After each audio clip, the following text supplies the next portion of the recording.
my pretties, and welcome to another Halloween special at the Haunted House of Royal.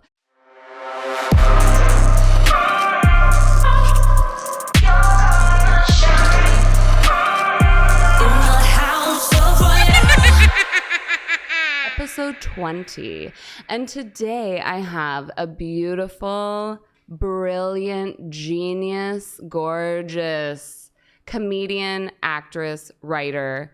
Her comedy special, Komic Sutra, was #1 on the iTunes chart, and her new comedy special comes out November 7th, lucky number 7. Please give it up for the amazing, fabulous Renee Percy.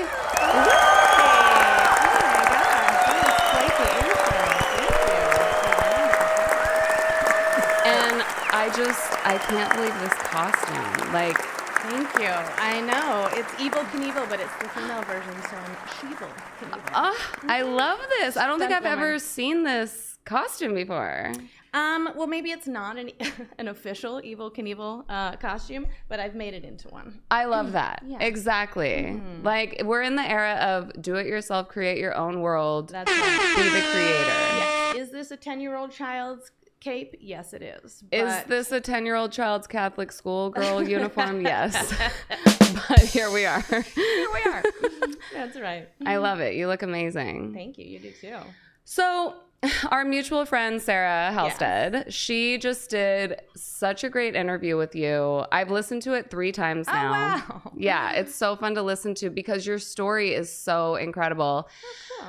And, you know, I am such a fan of people who are from Canada because they're so much nicer than people from America, especially LA. So let's start from the beginning. Tell the children, Gen Z needs to know, they need to know about this crazy show called Degrassi because, in all fairness, it was the first Euphoria. It kind of was. How old are these children, first of all? Should I zip this up? Like, No, oh my God, no!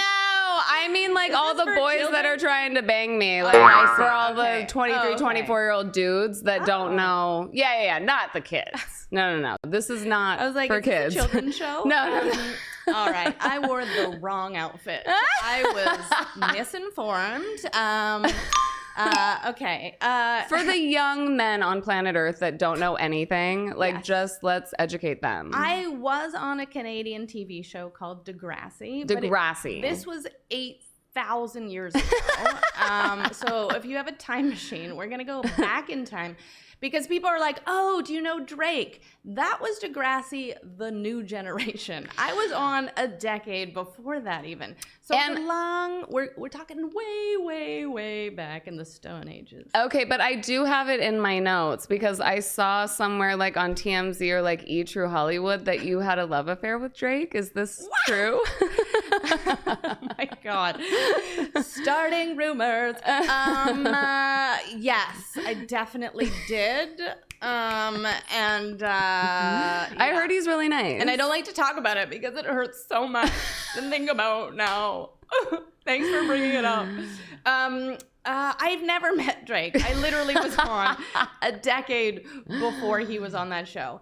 And in all fairness and truth, I got myself written off the show. So I kind of walked the halls for 2 years because I was a bit of a brat.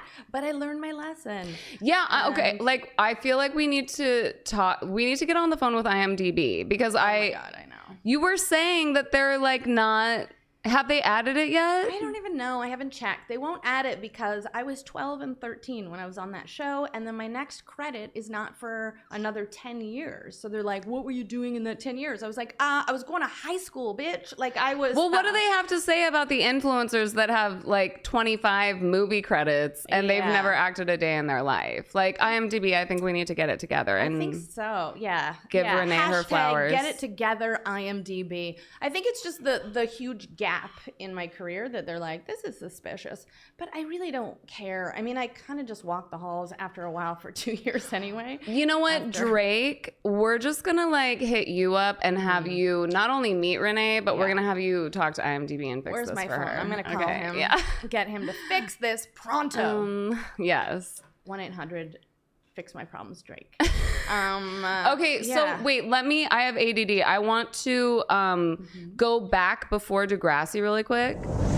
Because I don't know if you know this, but my mother owned 3 dance studios in the Bay Area. Oh, no And way. yes, Okay. like one of the biggest dance studios in the United States. Holy and cow. we competed in New York and Vegas every summer. Wow. So when I heard that you were a dancer, this means so much to me.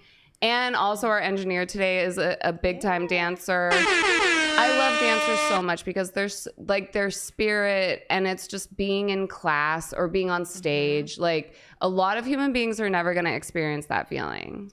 I feel like calling myself a dancer now feels very weird. But yes, as a child, I was a dancer up until maybe 18 or so. That's a long time. And my mom was a dancer, so that's why I became a dancer. Amazing. And, so yeah, it was in my blood from a young age. And I will say, I just had this conversation with a comic the other night in the green room at the Improv. He was saying your movements on stage are so precise. Like he's like, I've seen your jokes so many times, and he's like, the movement sometimes is part of the joke, and it's so consistent.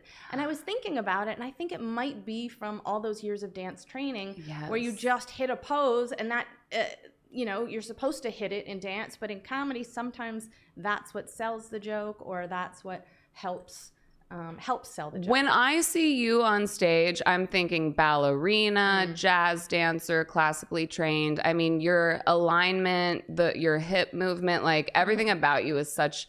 You are a dancer. I was for a long time. So yes, maybe some of that muscle memory is still there. Yeah, but I think, look, I could say the same thing. Like, oh, I quit dance, but it's like, yeah, no, you like, still dance. Yeah, but it's like I'm not a tour dancer. I'm not training like these kids out here. Like, I could safely say I'm not a dancer anymore. But like, I'm always gonna give people like us that credit because we did 18 years is your whole childhood. It's true. Yeah. I just feel like now that I've been alive for 18 more years almost, that feels like a lifetime ago. Yes. But yes, it was a big part of my life for a long time. And when I went to high school, I went to a performing arts high school, and I majored in drama and minored in dance. And I had to decide which one.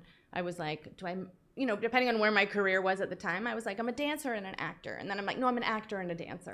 Okay, and we're going to get to that in a second because I do know about your first moment with stand-up. Oh, yeah. But what I do want to talk about, so Gen Z, hello? Oh, my God. Anyway, ooh, there's a ghost in here. The ghost of the 6th floor. The haunted house of Royale. Gen Z, they get a lot of hate, and I give them a lot of shit. But they think that they invented the 90s, Y2K, B-girl, B-boy. You talk about how you had the B-girl style. Yeah. I love this about you. This is so dope. I'm from the Bay Area, and I love it when women have a knowledge of hip-hop, the dress code, the culture, the vibe. Okay, so you dressed... I used to take my jeans and like split down the side and then add extra fabric because they could never make my pants big enough.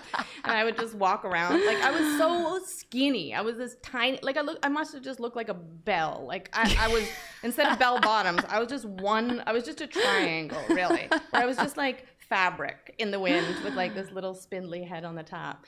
But yeah, it. So when a cowbell, but a skinny, always more cowbell, a non-fat cowbell, yeah, a scrawny cowbell. You still are. You're just tiny and gorgeous. I was scrawny though. I was a scrawny kid, and I got made fun of a lot for being really. So scrawny. I feel like kids are horrible, and they'll make fun of anything. So it doesn't matter if you're underweight, overweight. I mean, they'll make fun of you. I had people in high school that used to go like this. They go clickety clickety clack as I would walk by because they're like, I was just a bone rack, and they were like clickety clickety clack. That was the sound I made when I walked because I was just bone.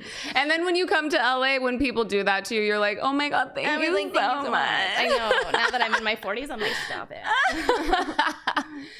So because you dressed like that, were you aware of sexism? Were you aware of like the boys clubs thing? Like, did you feel like you were one of the boys? Like, at the time, I was just coming out of grade 8, as we say in Canada. So I didn't really know. It was just like, that's what everybody wore at my school. So I did that too. It wasn't really boys versus girls there. That's amazing. That's so beautiful to grow up like that and just not knowing. Because I feel like maybe the kids I was just now. dumb. I don't know if that means that I wasn't. Maybe I just wasn't aware of it. But I feel the same way. Like, yeah, it's not to say that I don't feel gender differences. Absolutely, especially in stand-up comedy, I do. well, now I'm saying yes, now. now you know, I do. Back then, not because I was a B-girl. That I just felt like. I don't even know if that's who I was. It was just what everybody did. So I was like, I guess that's what we do. I don't know. I mean, one thing that my mom always did say is at dance competition, this kid who's like a huge dance celebrity now, he was one of our students. And she's like, if he beats you today, it's because he's a boy. Just remember that. And she's right. I mean, sometimes it is easier for the guy to like just receive.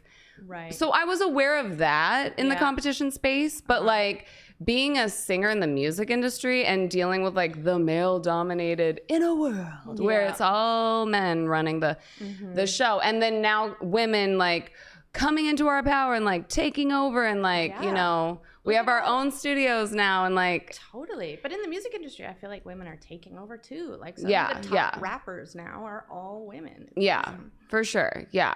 But it's just interesting to me because I feel like the kids now are so hyper aware of totally. all of it. Yes. So we were lucky, I feel. Yeah. In a way. In some ways, yeah. In some ways, we were lucky, and in some ways, we just that's true. We just normalize sexism, and we're like, that's normal. Yeah, like as Theo Von says, like we were all molested, but like no one ever. I mean, if you weren't, you were a loser. You know what I mean? Something was wrong with you.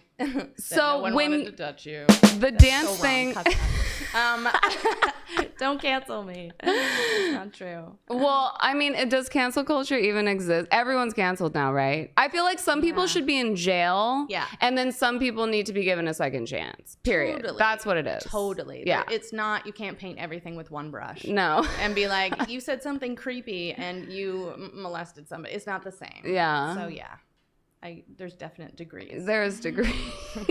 Yeah. Yeah. Yesterday I was talking about Riff Raff and I got a few messages like, girl, have you Googled his... Did you know? And I'm like, it's got to be every guy at this point. I know. It's so hard to mention anybody. Who was I talking to the other night? They were talking about Mr. Big on Sex and the City. And she's like, I saw him at the play and I wanted to say I love him, but I forgot that he was canceled. And I was like, when did Mr. Big get canceled? I don't remember. Like, you can't keep up. Yeah. So just assume everybody has been. Yeah. And for sure. You get to be reborn, I guess. I feel like reinvention, like thank you Madonna for setting the bar for reinvention. Oh my God, it's all about that. Yeah. Totally. We'll get into reinventing ourselves and ageism in a minute because I love to bring that up like every episode. So Degrassi. Yes. The audition process. Yes. I auditioned 3 years in a row. Yeah. And got rejected 2 of those 3 years. But every year they would write me a very nice letter saying, if a younger part arises, we'll be in touch. And then finally, when I was 12, I looked older. And then I finally got on the show. So the first time you auditioned, you were 9? Yeah, I guess so.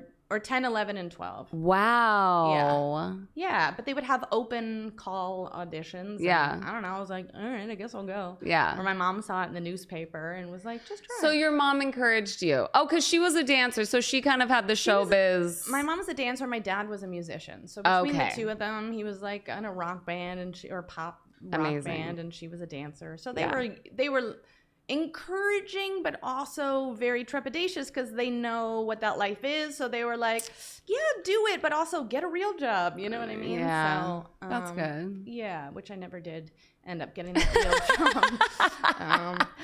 And thank God, because now the people get to enjoy you on stage all the time as the funniest comedian in LA. Stop it. So being on set wasn't the best, right? No, it was the best. It was the best. I was 12 and 13, and I was the youngest person on the show. Everybody else was 16 to 18. Okay. I mean, it wasn't maybe the best looking back. At the time, I was like, I'm going to keg parties. I'm learning how to smoke. This is amazing.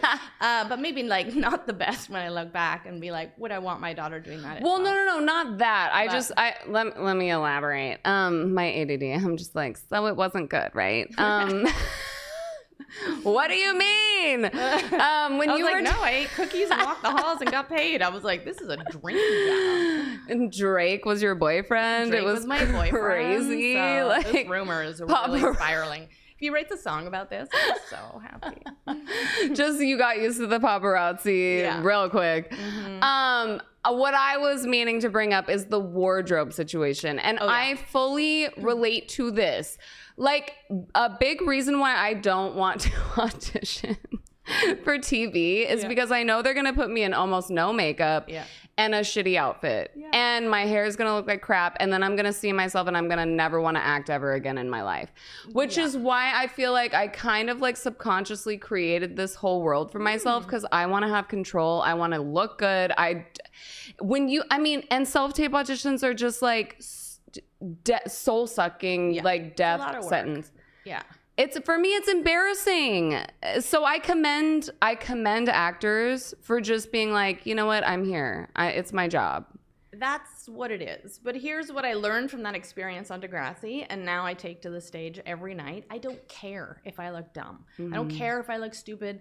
I don't care. I don't need to look good. I just want people to laugh.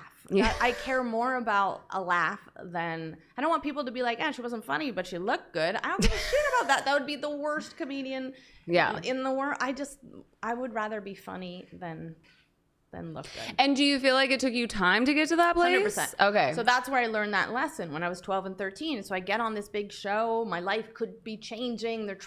They were like, oh, you're going to be the new, I can't remember, Stephanie. And they gave me all this wardrobe and they were writing this whole arc for me.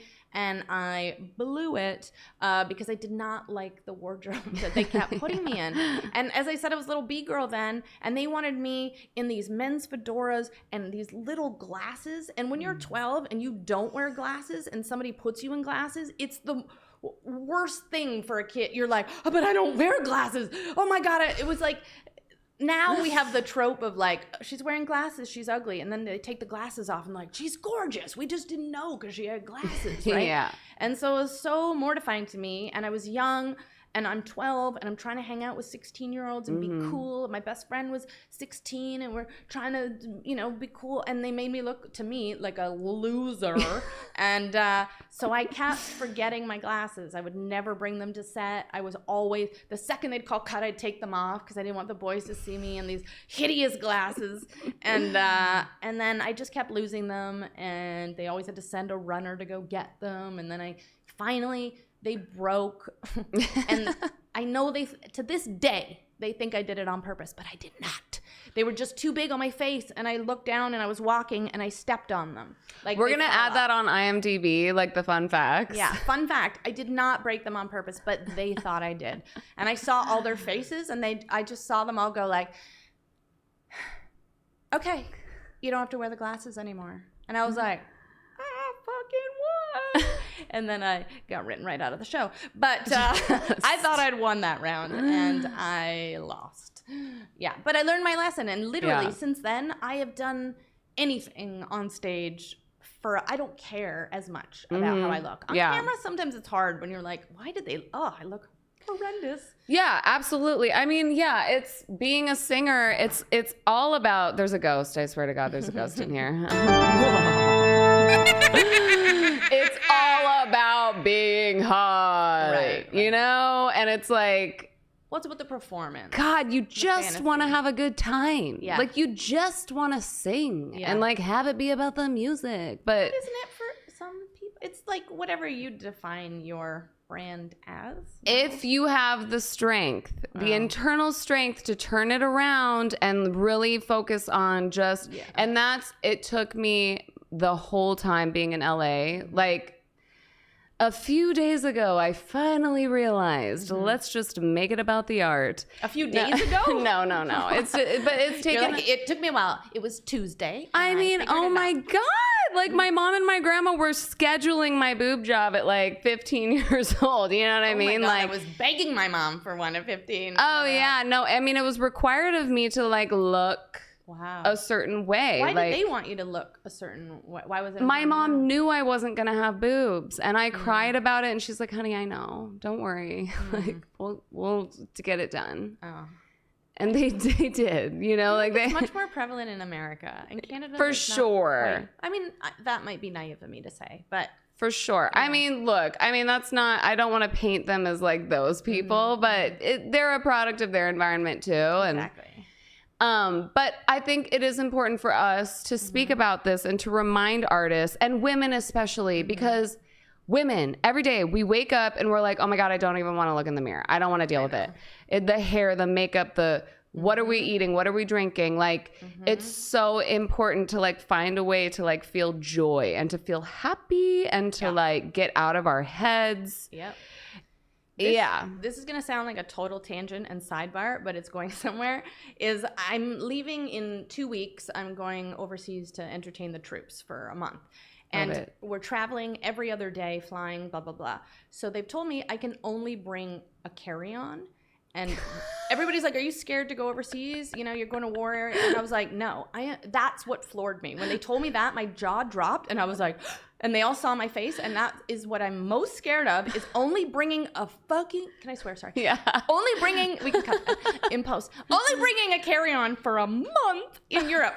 And then the guys were like, well, just bring 2 pairs of pants, 2 shirts, 2 da. And I was like, it's so cute that you think it's the clothes. It is so cute. It is the number of liquids that I have to bring to make this thing run. Like, you wouldn't have a car without gas or oil. Like, this machine needs a lot of liquids and serums and elixirs and gels and creams and all those things. Amen. We're just like told that, like, if you put the same cream on this part of your face as this part of the face, like, if you have a different eye cream, then you're gorgeous. If you have it the same, you get divorced. Like, it's like we are so like such pawns in this game, anyway. Right? But yeah, it's hard. There's so much we're expected to do. My purse weighs 100 pounds. Yeah. I'm like, how can I make this lighter so I can actually go grocery shopping? Like, it is wild how many, like, the perfume, the face stuff. Like, I have moisturizer in my purse, in my gym bag. Like, there's moisturizer everywhere. Everywhere. Yeah. For my asshole, like, it's, you know, just in case. So much hydration. Yeah. I know. You can't have a dry butthole. That's embarrassing. Oh my God. I'm gonna start that rumor. Especially when you're dating Drake. Like, you better. Oh my God, Drake.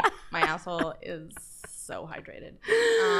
Have you? Ew. Okay. I hate to bring this up, but I just have to, because I feel like you probably don't know about this. Uh-oh, what? But Drake took a girl to court because the women that like hook up with him, they'll try to take the condom and like put it up their JJs to try to get pregnant to have his baby.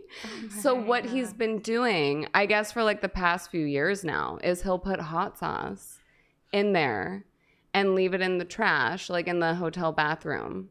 And so this one girl took it and put it up and tried to sue him for damages. For her spicy vagina. Oh my God. And I kind of have empathy for Drake. Like, no, totally. On one hand, I'm like, just stop banging everybody. Right. That's one. That's one fix. But on the other hand, ladies, are we really? That's disgusting. Yeah, ladies, do not shove a used condom up your vajayjay, okay? Don't put anything up there. It's not a purse. Keep it out. And I just think it's crazy that you can even get pregnant like that. But anyway. I don't know if you can. I tried really hard to get pregnant with like actual. Which I kind of wanted. I don't know if you want to talk about that, but I feel. All in my special. Yeah. Like. It's all in there. Yeah, we tried. Didn't work. Like my whole life I spent trying not to get pregnant. It's such a scam. And then you try and you're like, wait, why have I been. I used to like be like, all right, wrap it up. I want put 3 things on that. I'll spermicide. I'm gonna be on the pill. Like we're doing it in separate rooms. Like I was like so scared my whole life. I thought, oh my God, he looked at me. I felt a kick. Like I thought I was getting pregnant every second, and I never did. And then finally we stopped doing all this stuff, and you're like, oh, I can't find it. It's not even what becomes right, and nothing. Right. Oh. What I want to talk about is the doctors and their tone of voice, the language, the vocabulary they use with us. Because I have watched Whitney Cummings' podcast so often, Nikki Glaser, Chelsea, all these women that are like, you know, they're so transparent with their experiences. And so when I go to the gyno, I'm fully prepared with warrior gear on for whatever is about to come out of their freaking mouth. Like, do not talk to me about the word geriatric. I know. Yes, they do. That's insane. After 35, it is called a geriatric pregnancy. That is insane. I tried to tell, let me remember this story. The last time I was at because unfortunately I did get pregnant last year, but he was like really terrifying. So we're not going to have a baby with somebody like that. No. I had to deal with these gynos. Yeah. And first of all, they're just not very nice. No. You know? I did have one nice one who said that my uterus was gorgeous.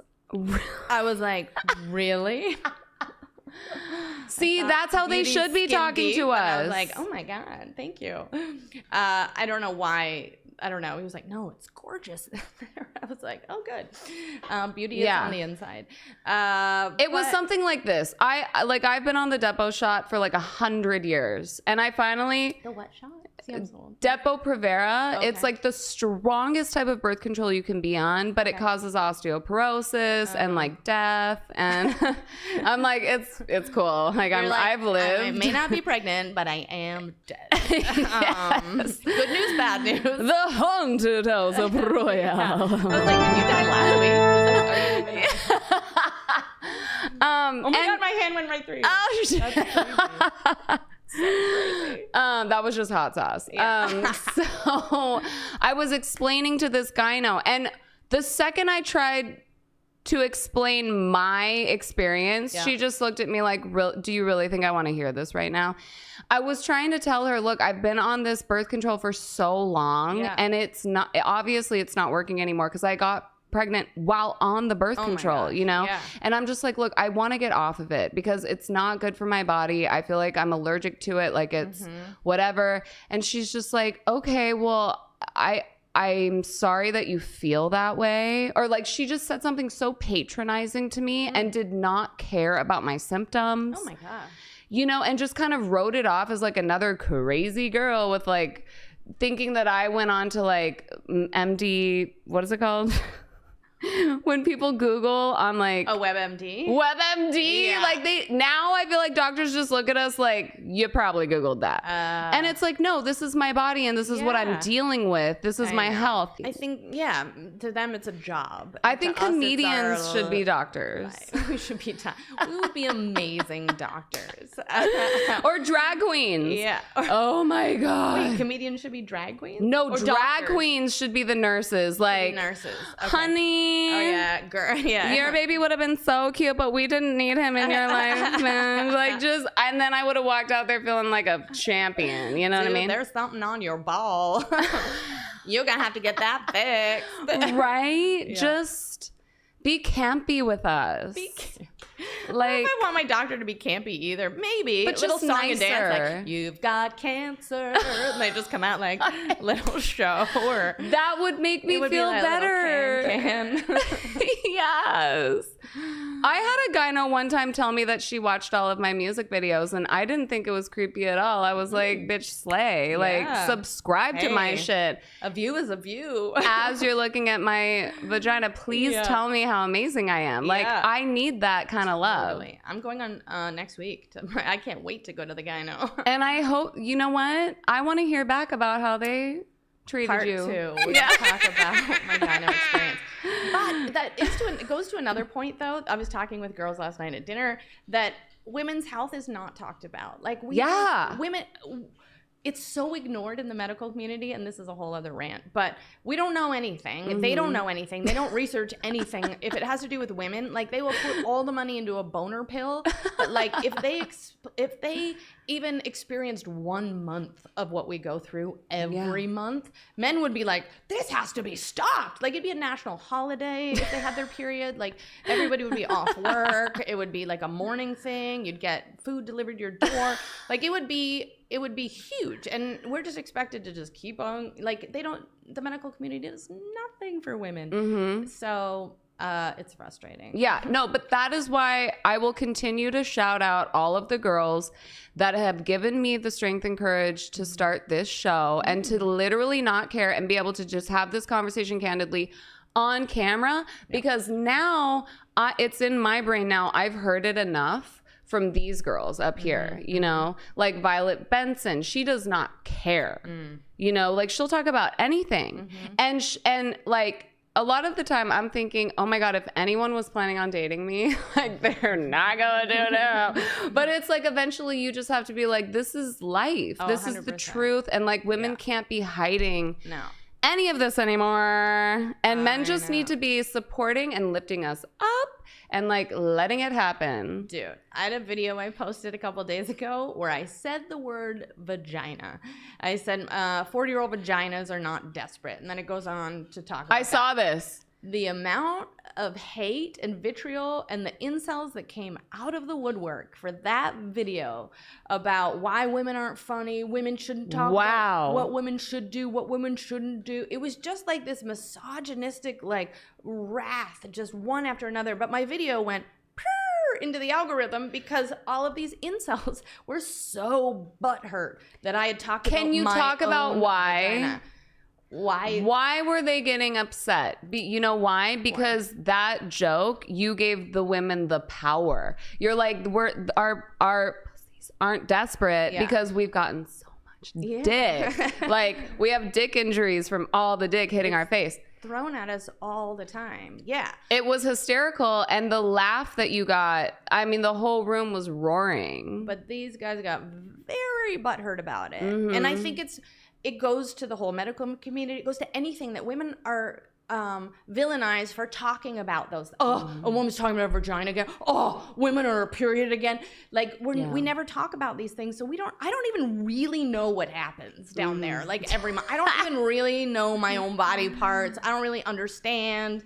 Like, it's just expected that you're just, don't talk about that. Don't talk about it. It's like, just make it go away. Right. Because it makes men uncomfortable or whatever. But it's like, I don't know. It's really frustrating. Yeah. And it was so interesting that that's the video that went nuts because of all the engagement. But I just waited 24 hours and I was like, I'll just let this go into the algorithm then. And then I wrote one note to all of them and I said, dear misogynist, thank you so much for taking time out of your day to comment on my video.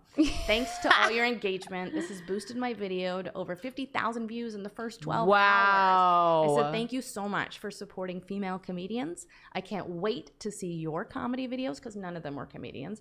They were all incels in their basement. I said, in the meantime, feel free to enjoy my #1 album on iTunes and my new special, The Komic Sutra, coming out on Amazon Prime and Apple TV on November 7th.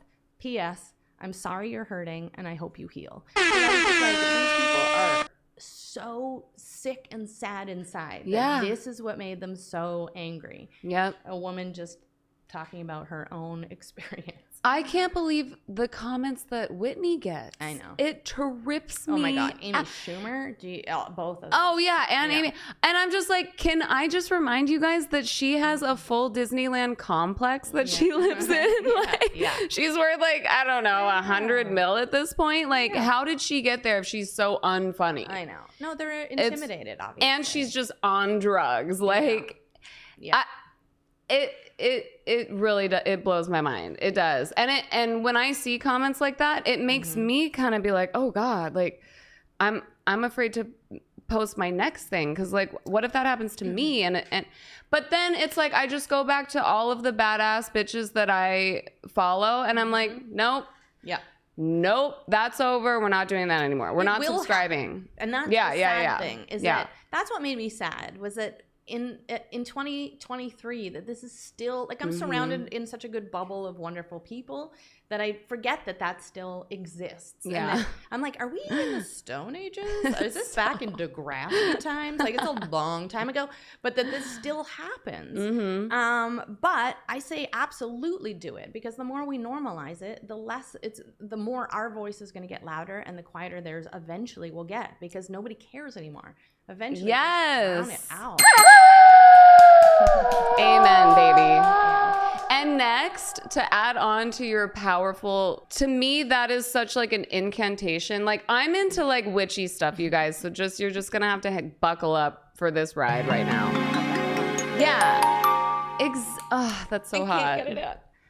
I'm ready. When we're talking about manifesting our dreams, right? And an incantation is the same thing as positive affirmations. Okay. It's all the same thing, okay?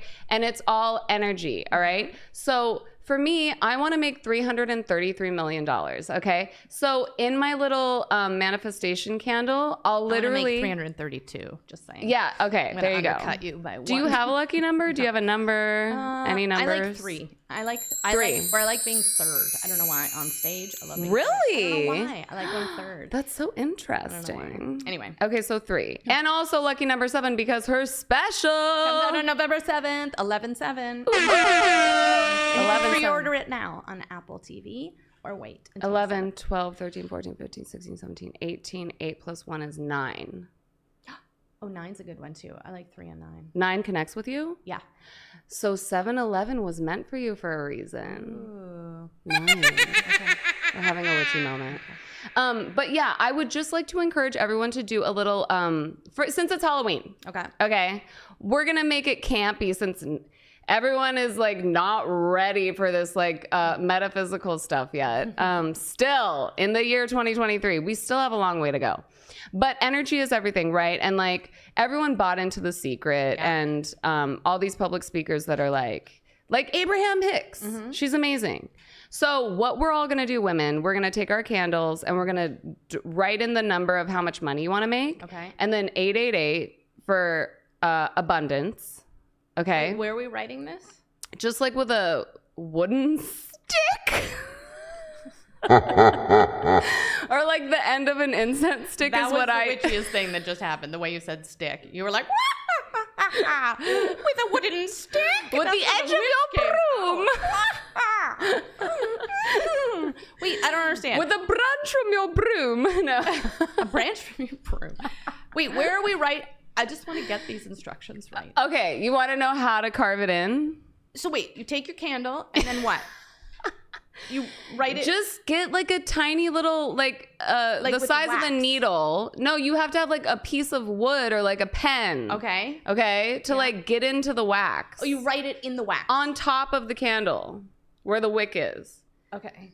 Draw the numbers. Get it in that wax. Okay. Is this candle lit? Wax it down. Before it's lit. You got to dress your candle before it's lit. Okay, so we write before and then light. Yeah. Okay. But there's more. And then we pour it and we wax our cooch at the same. No. Okay. So sorry. Yes. And then take your pubic hairs and then you throw it on the candle. Yeah. Eye of newt and a few pubes. Got it. Okay, so we're carving in how much money do you want to make, ladies? 10 mil, 20 mil, make it 333 mil. Whatever, 333. Then we're doing 888 because that is triple number for abundance. 888, okay? So we write that infinity. After it? Yeah. Here. Okay. All right? It's a big candle. And no, it can just be, like the size of Drake's. I mean, I wouldn't know. Pour some hot sauce in there. No, I'm kidding. Like a heart maybe for love, passion, whatever, like to strengthen your marriage, whatever you want, for us single girls, new dick. Just bring it. Just here, like your joke. Okay. So, and then you're going to take some oils. Okay. There's little magical oils that you can buy at the witch shops. Okay. And you can do whatever you want. Wealth, abundance, things coming to fruition. Like there's so many different, So the 3 that I'm using, I'm not going to tell you guys because that's for me. And then you just pour it on that, rub it in that candle. Rub it in there. Okay. And these oils have like ingredients. Like they have spices. Tabasco. Yeah. Little toes and bat wings. And no. So you just rub it in, okay? Okay, so we're massaging the candle. Yeah. Now light it. You can light it. Yeah, if you light it before, you're going to burn some shit. Yeah. I'm glad we went over, though, because I would have lit the candle and then started and been like, ow, this witch stuff is hard. So for the last... stopped, I just realized, because mine doesn't say that. There's a ghost in the I had so much more time. And then I'm like, oh my God, time has literally stopped since we've been here. Really? Yeah, my watch stopped. The haunted house of Royale. Every time I say that, I'm going to do the... Yeah. It is haunted. Oh my gosh, what have you done? I'm stuck here forever. Let's talk about your special. The new one. Okay. I went to the taping of the other one. There. No, that's the one that's finally coming out. Oh, really? Yeah, it's been a year. Girl, I thought you paid like $2.5 million to get 33 million. Yeah. To get that set customized to your branding. But that set was what it was already. Kind of. Like, that is what my dream set was. The special is called the Komic Sutra. I wanted this 70s vibe. Everything about it is 70s. And my logo is me, like, upside down. And I have this whole 70s logo that I've been using. It's on all my merch. I lost the theater that I was supposed to use. I was looking at new theaters. And then I walk into this theater, and it's just black. And he's like, you're not going to want it until December. I was like, I really want it October. He's like, you're not going to want it then. There's a show going in. And it's this like, and I was like, well, what kind of show? He's like, it's this like 70s disco thing. And I was like, go on.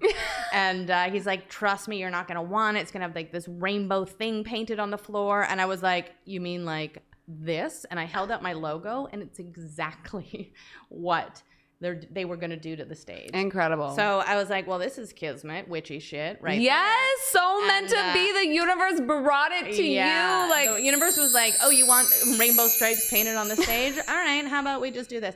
So it was exactly what I wanted. And so, yeah, I had to pay for it. But they were going to build it anyway for this other show. Incredible. And then we just took out all their stuff that was on there. And I love how on the logo, Drake's in between your legs just going. Yeah, just eating me out. Just living out. Yeah. That's why you sold out. That's why you sold so many tickets. Yeah, that's right. They were like, oh, I want to see that show. Tickets would have been way more expensive if that's what the show was. Way more expensive. It was so good. I took my friend Chloe. She's a singer. She performs like Billy Porter, all these big stars. So like she's a pro, and she was just sitting there like, how is she even doing this? Like, because I don't think she's seen very many female stand-up comics. And it's so fun to like watch other people's reaction to like a female comedian and have them just be like in awe. Like, oh, that's nice to hear, because I thought you hated it because I didn't see you after. No, I'm kidding. I didn't see anybody because I rolled right into a second show. I didn't see anybody. I adored it. I loved it. I wanted to get more B-roll. Oh, yeah. I wanted to get photos with you. But see, here we are now. Here we are. Yeah. A year late. It's exactly a year. It was last night or the night before. It was a year. No and now way. it comes out in a week. Yeah, it took a year to get this freaking thing on TV. But anyway. So powerful. It's happening. That this is your first? Technically, it's my first 15? in 20 years. My first one was in Canada 20 years ago. And wow. It was like there were 4 of us on it. It was called Women of the Night. Oh. And each woman did 15 minutes. So it was like a shorter special. This is my first, my own special. Yeah. Yeah. Okay. And how does it feel? I don't know. We'll see when it comes out. Yeah. I mean, I'm excited. I'm proud that I did it because I did it myself. I was tired of waiting, and I just said, I had a production company that was going to do it, and it just kept getting pushed and pushed. And I said, screw it. I'm going to bet on myself. I took all my money. Yeah. And which is not a lot. And I did it myself. Yeah. Yeah. I mean, And now it's going to be on Amazon and Apple TV. So So powerful. Here's the thing with doing big projects like that, because I can fully relate to the stress and the money, the financial. Yeah. I mean, we shot a $50,000 music video for House of Royale last year, and that was not my decision. I had an investor, and I was like, I don't want to do this. Yeah. But it was a white man. So that's what he wanted to do. Well, if he wants to spend 50 grand on you, go for it. But I can honestly say it's always way later when we look back at our art and our portfolio and we go, I'm glad I did that. Like, I just had to go with the done is better than perfect motto. Yes. Or perfection is the whatever. What's the expression? Perfection is the something of, I don't know. The death of us all. Perfection fucks shit up and you don't do anything. Yeah. It's like analysis paralysis. Yeah, exactly. So at some point, is it ever going to be 100% perfect? No. I look back at it now. It's a year later. And some of the jokes, I'm like, I do so much better now. This, da-da-da-da. But I made something. Yes. And I could tell myself, I'm not ready. It's been 20 years. Yeah. And never do anything. Yeah. So at least do something, and then you can move on to the next thing and take what you've learned from that one and apply it to the next thing. And I needed you to text my phone and be like, let's go. Because I was going through the same thing. Because you are too big of a star to like not have everything be perfect. In my mind, I'm like, it's got to be perfect. And you're like, no, let's just do it. Yeah, and I was like, you know what? Okay. And then Xavier saved my life and we made it happen because you made me believe we're ready. We can do this. And so that it's so powerful. Yeah. And my witch candle. So it was mostly the witch candle. Yes. Yeah. Mixed with some Tabasco sperm, you put it in. And your wax peeling. And my wax. Yeah. I mean, witches have told me that we should put our period blood and whatever else in there. In the candle? Yeah. Every guy's gonna be like, it sounds good. like a Gwyneth Paltrow kind of candle. Oh, okay, yeah. You know what? That gives me strength. Thank you. So Gwyneth, if you want to do one of my witch candles, you just pour in some water, like in a bowl. Like you put the candle in a bowl, pour in some water. Yeah. And then you take your. No, we're normalizing women things. You take your tampon, which is a totally normal thing to buy at the store. You put it in the water, and then it fills the water. Now, that's not normal. But the word tampon is normal. I want to clarify. Tampon, totally normal. I'm blaming this on all of the witches that have told me to do this. It's not my fault. Putting it in a bowl of water and a candle, that's a recipe for something. Don't eat it. All right. But it really works. It really works. Okay. So you're going to be a millionaire. Your special Komic Sutra is just going to blow up. Yes, and you can pre-order it now on Apple TV. Pre-orders are the way to help Renee, you guys. Pre-order it now on Apple TV, the Komic Sutra with a K. Yeah. And it'll be out on Amazon and Apple on November 7th. Yep. My full name is Renee Sutra Crystal Percy. My parents were hoping for a stripper. They named me Sutra, you guys, as in the Kama Sutra. That would be like parents today naming their kid Michelle, Netflix and Chill, Douglas.